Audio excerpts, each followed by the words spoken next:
Rui's sighed. I'm seriously in a bad mood. I want to hit something. I'm in class, but I'm so pissed that I can't concentrate on what's being taught. Last weekend they said there was some kind of event going on, so I went into town to check it out. What I saw there really disgusted me. I saw another group of students from my school there. I'm not saying I hate them just because they're from my school, though. What disgusted me was that they were with one of my classmates, Sachi. Of course, I couldn't start something in there in that crowd of people, so I just beat the crap out of a trash can and went home. I hate those guys. That girl with only one eye, well, she's fun to kick around, but I don't hate her because of how she looks or anything. I hate her because she's a spineless insect. Even if I insult her, she never gets mad. Even if I grab her leg and trip her up, she never tries to fight back. She never complains. Hell, she never even glances me as she's scurrying away. The way I see it, there's no reason for me to stop anytime soon. She'll never ask anyone for help. She'll never even have friends who can help her. I hate her, but I love how she trembles when I hurt her. That's why she'll always be my punching bag. But lately something's been getting between me and my punching bag. There's been some second-year guy who I think only transferred in a few months ago, and he's been sticking his nose where it doesn't belong. I doubt that weakling just asked for help from some upperclassman she doesn't even know. I bet he's just helping her because it makes him feel good about himself. It lets him feel like he's better than someone. But I don't care how much he needs to use her as his pathetic confidence booster. She didn't do anything to deserve that, the coward. She just got lucky. This weekend she was with the second-year guy and two others. She looked so happy it made me sick. I've seen the other two she was with before. I especially remember that Akimi girl. In middle school she came to preach to me about how I was so mean or some crap with that stupid white knight attitude. As soon as I found out she was in the high school I was going to, I waited to see if she'd come at me again, but she never did. I doubt she wants anything to do with me anymore after what I did to her. But now I feel like she spit in my face. I'm running out of patience. Finally the bell rings and school is over. So she's going to try and be the first one out of the classroom again, but today I'm not going to let her get away. I reach the doorway before her and stop her from leaving. Hey! Yes? Come here, I want to talk to you. I grab her arm before she can say anything and drag her out of the classroom. That hurts. I would normally start using her as my punching bag right then and there, but this time I need to find somewhere we won't be disturbed. School's over and the only students on the stairway are those going to their club activities. I drag her up to the door that leads to the roof and pin her there. Stop it, please. Did that little bitch just try to talk back to me? What the hell did you just say to me? I said... Any resistance she wanted to show me leaks out of her and she shuts her mouth. Her white knight friends must have been trying to get her to stand up to me. I don't like that, and I let her know by driving my fist into her stomach several times. This time all she does is take it. So much for standing up to me. See? She'll never change. I shove her and she tumbles backwards. As she comes tumbling down, something falls out of her pocket and hits the ground with a clatter that echoes in the stairway. It looks like it's her cell phone, and she's got a new strap to it that I've not seen before. I pick it up in my left hand before she can move to smash it against the ground. No. She stares at her phone like a retard. But her eye is suddenly on me, and it's full of rage. I've never seen such a piercing, angry glare. It stopped me before I can throw her phone. Her freakish eyeball is only making it worse, and that eye seems to be brimming with courage I've never seen in her before. Leave me alone already! She jumps back onto her feet, and I can tell she is not going to back down this time. And give me back my phone! She's yelling now. I'm so surprised to hear her raise her voice at me that I stand there stupidly for several seconds.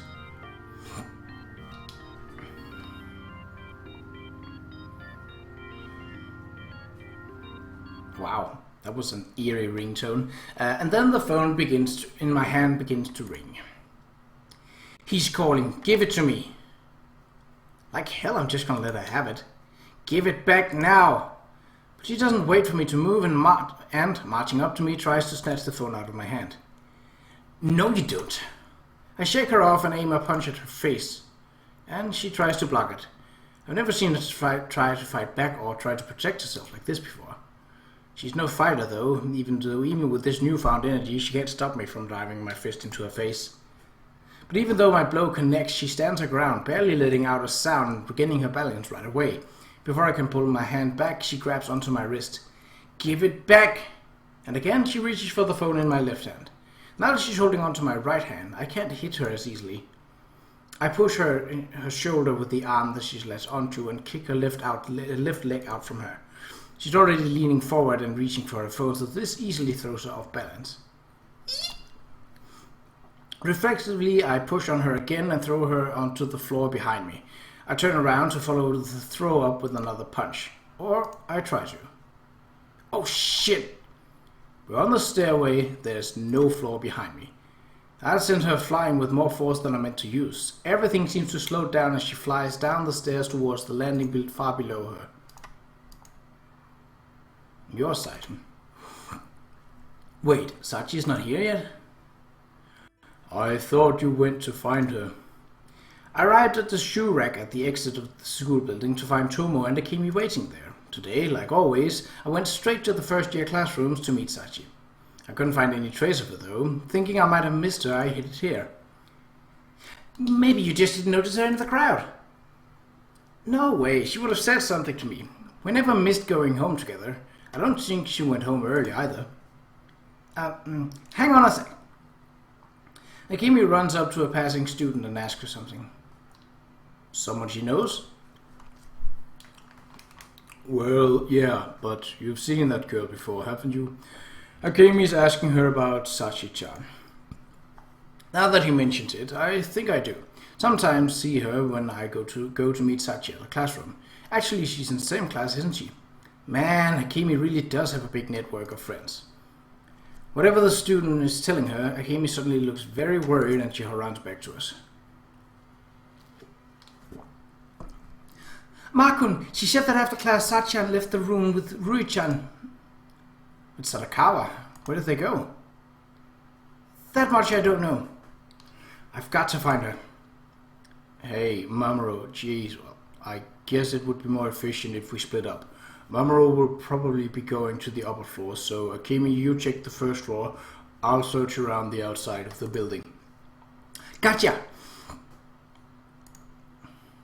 Until now, Sadokawa's never actually tried to take Sachi anywhere, or at least Sachi never told me if she has. I've got a bad feeling about this. I climb the stairs as quickly as I can.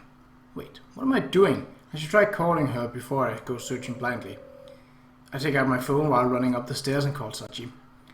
Of course, until she actually picks up, I can't do anything but search blindly. I pass the second floor by. Those are our classrooms, and if Sadokawa's going to take Sachi's anywhere, it's not going to be anywhere near us. If she took Sachi outside the school, she would have had to go past Tomo and Akemi, since they were waiting by the shoe rack. The first floor has too much traffic going through it, so she wouldn't go there either.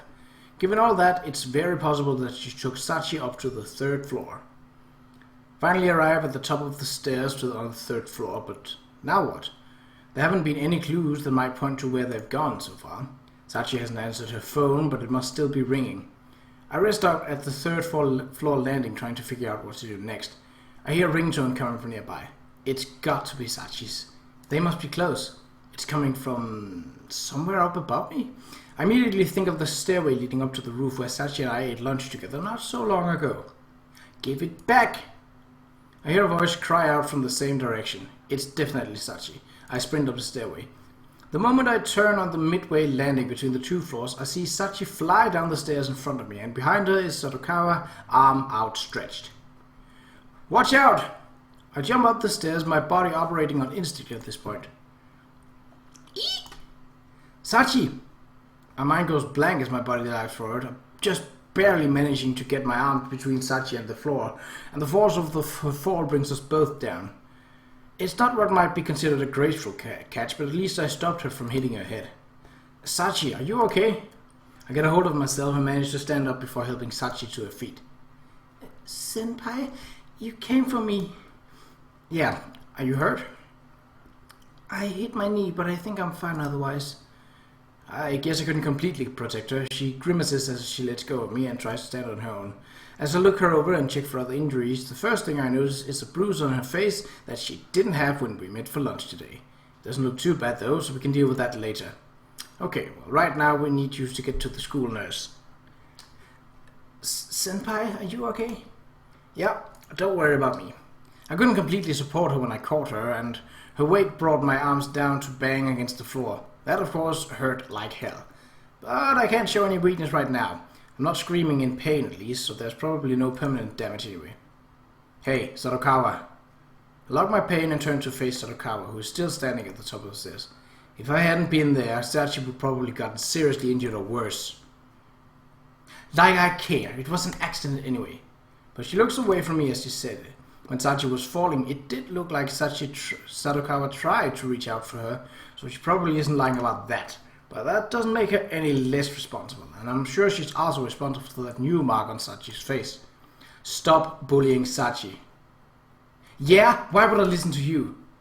Because you almost got her killed just now. What do you think will happen to you if I tell Tisha or your parents what you did? Yeah, if you don't leave me alone, I'll make sure everyone knows what you're doing. Sachi doesn't retreat behind me. She just stands her ground, looking Sadokawa in the eye. Are you threatening me? You've got some nerve. Sadokawa walks down several steps, advancing towards Sachi menacingly. I just want you to stop doing this. Sachi doesn't back away as Sadokawa approaches. I can't stop. I can't stand weaklings like you, and I refuse to let someone as pathetic as you do as you please. Then I'll tell... But I won't let you snitch on me. If you do, there'll be trouble. What are you saying? I'm going to disappear. Huh?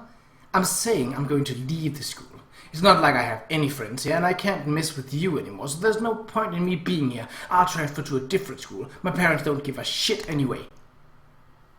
You don't have to go that far. Shut up. I can't even stand to be around you anymore, and I can't let you snitch on me, so I'm leaving. Got it? Sadokawa presses Sachi's phone into her hand before heading down the stairs. Sorry, my throat got a little dry there.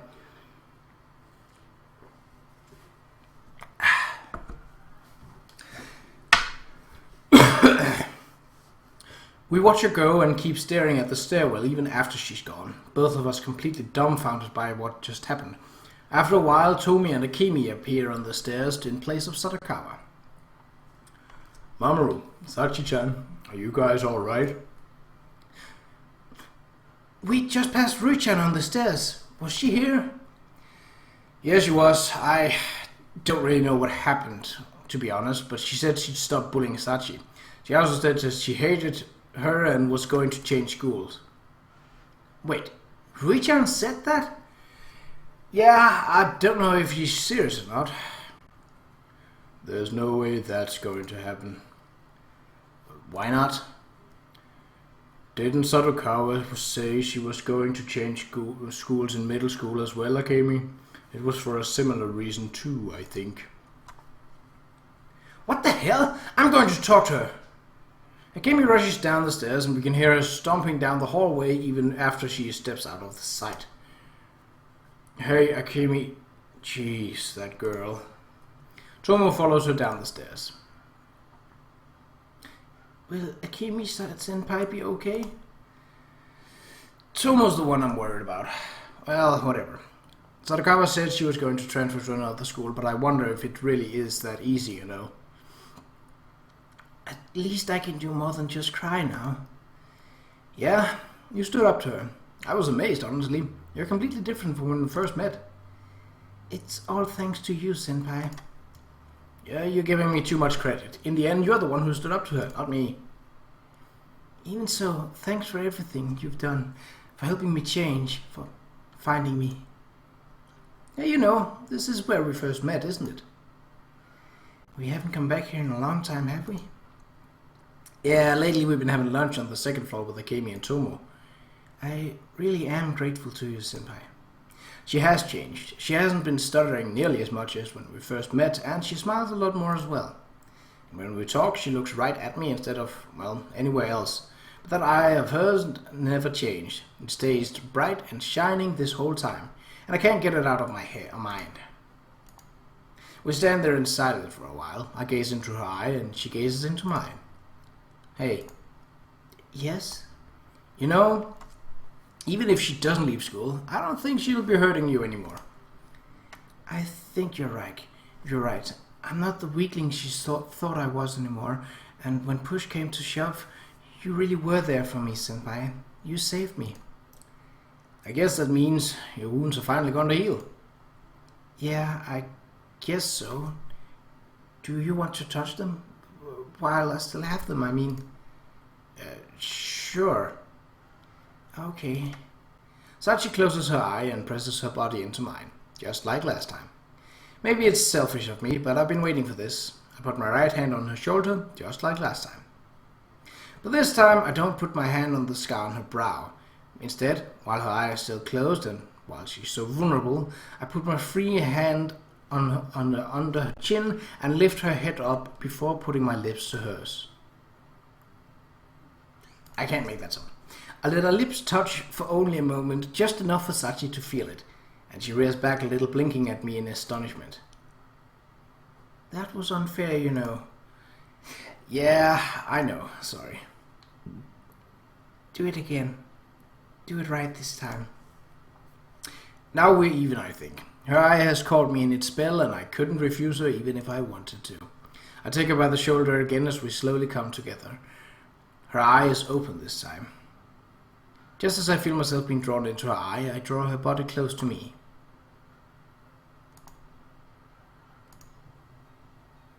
Oh, well, that has been love at first sight. Very short and, in my opinion, very, very nice visual novel. This was the first visual novel that it was not the first visual novel that I bought, but it was the first visual novel that I completed, obviously given how short it is.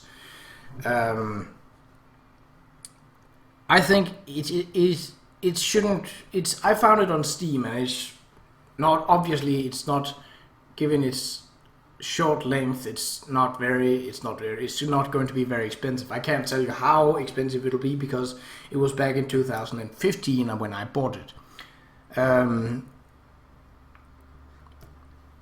So, with this, the first visual novel finished, we're going to head to a new one. And we're going to a very different ball game, to say the least. Thank you for playing. Thank you for making it. I really enjoyed it. I think there was one typo that I saw. Then there was a couple of sentences that could have been worded better, but potato, it's not a big thing. But the next visual novel that I'm going to take on is, as mentioned, a completely different one. I'm going to have a crack at Sakura Space. Now, the Sakura visual novels have somewhat of a notorious claim to them. They are lewd, which means that, and typically based around the harem style, and the girls are typically scantily clad and comes out in situations where they are scantily clad around the protagonist, and they usually squish up against the protagonist. That's at least what I've seen from the Sakura novels so far. However, as they are on Steam, they are also safe, relatively, for YouTube. And I've tried a lot of the other Sakura novels before, with my favorite being Sakura Fantasy Chapter 1. Still waiting for Chapter 2. Haven't heard anything about that being in the making or anything like that. But so we're going to take on Sakura Space. It's going to be a very different experience, but it's a visual novel, and it's a visual novel that I haven't tried, so it's going to be a little different than Love at First Sight.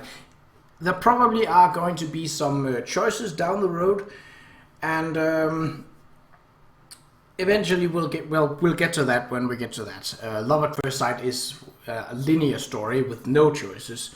I don't mind either. I personally actually prefer when there isn't a choice and it's just one long story being told. But if it's done right and if it's done well, the choices can also be a good thing for a visual novel, in my opinion. So I think that's enough rambling for now. It's been about 20 minutes. So I would very much, if you're looking to get into visual novels, Steam has a lot, obviously, because it's Steam. There are a lot of free ones. You can get some of the free ones that are decent. You can get some of the free ones that are good. I would say, if you find Love at First Sight without knowing what it's currently costing, get it.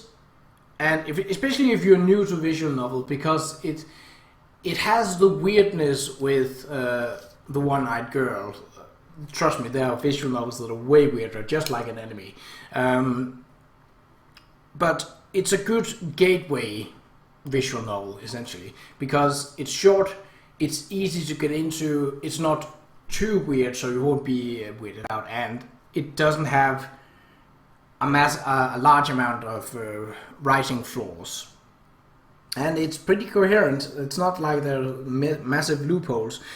I would wish, of course, you would always want more backstory, like how did Akemi meet Rui-chan? How are their lives after school and all of that.